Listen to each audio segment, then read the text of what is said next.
Jackrabbits, we're going to subtract mixed numbers or fractions with regrouping today. So first step first, I made a bunch of circles right here, and we're going to look at one circle at a time.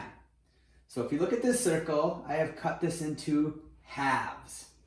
And if I were to color in both halves of the circle, I have two halves. Or really, I just have one full circle. This circle I cut into thirds, 3 parts. 1, 2, 3. I colored in 3/3, or I colored in one whole circle. And I think you're starting to see a pattern here. This is cut into fourths, 4 parts. And if I color in 4 of the fourths, 4/4, I have one whole. Notice the top and the bottom, if the numerator and the denominator are the same, that's one whole. If I were to color it in for 6/6 is again one whole. And I could keep doing this for any fraction.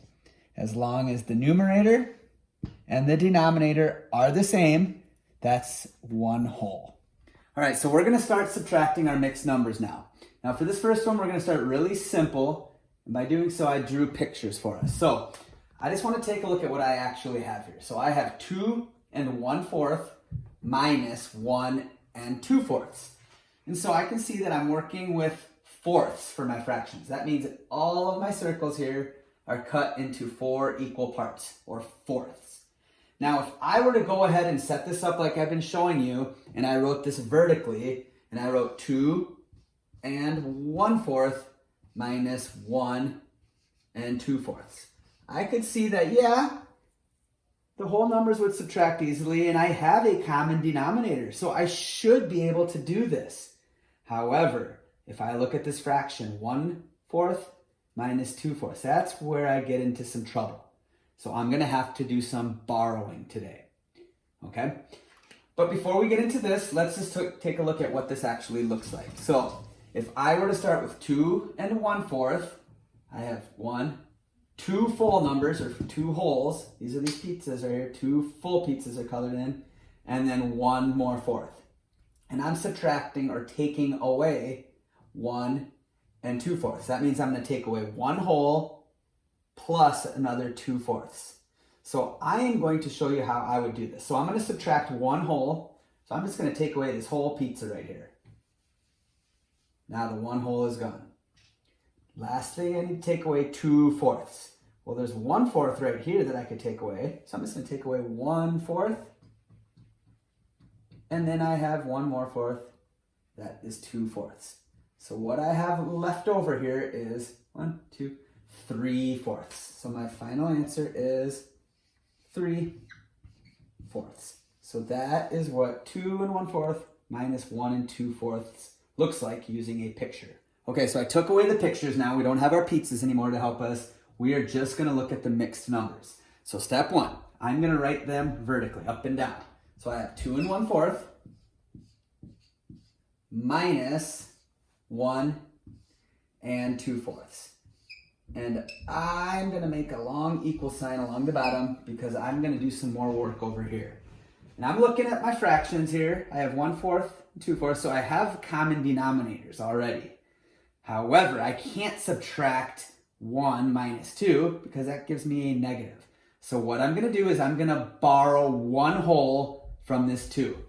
So I am taking 1 whole from this. And since we're taking 1 whole from this side, I'm going to add it to my fraction. And since we're working with fourths, 1 whole would actually be 4/4. So I'm going to take 4/4 and add it to my 1/4. 4/4 added to the 1/4. So 4 plus 1, I actually have 5/4 here. So I borrowed from the 2, which made this a 1. So since I took away 1 whole from the 2 and gave it to the fraction part, I actually have 1 5/4 minus 1 2/4. Now I can subtract. 5 minus 2 is 3, and the denominator stays fourths. For the whole numbers, 1 minus 1 is nothing. So I don't even need to write it. I'll just leave this as 3/4. All right, here we go with another example. So I have 6 1/3 minus 5 2/3.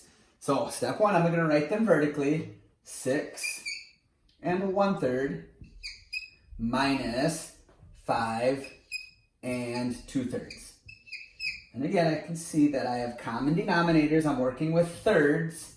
However, I have 1/3 minus 2/3. And so I need to borrow from the 6. So I'm going to cross out the 6 and change it to a 5 because I'm taking 1 whole from this. Well, since this is thirds, 1 whole is the same as 3/3. So I'm actually going to add it to this side. Taking away 1 whole, making it a 5, adding it here. So 1/3 plus 3/3 is 4/3. Now I can subtract 4/3 minus 2/3 is, well, 4 minus 2 is 2. And I'm staying in thirds.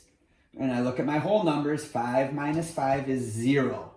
So I'm not going to write 0 and 2/3. I'm just going to leave it as 2/3. All right, one more example here. So we're going to have 6 2/5 minus 2 4/5. So again, going to start off by writing it vertically. 6 2/5 minus 2 4/5. 2 4/5. And I'm going to extend my equal sign because I can already see that I have 2/5 minus 4/5. So even though they have a common denominator, I can't do 2 minus 4. I need to go to the 6 and I need to regroup or borrow. So I'm going to cross out my 6 because I'm taking 1 whole from the 6 and adding it to the 2/5. Well, 1 whole, and I'm working with fifths, 1 whole is 5/5. So I'm adding 2/5 plus 5/5. 2 plus 5 is 7/5. All right, so I don't have 6 2/5 anymore. Now I have 5 7/5 minus 2 4/5. Now I can subtract. 7/5 minus 4/5. Well, 7 minus 4 is 3, and I'm working with fifths. And I'm looking at my whole numbers, and I have 5 minus 2. So my whole number, 5 minus 2, is 3. So my final answer is 3 3/5.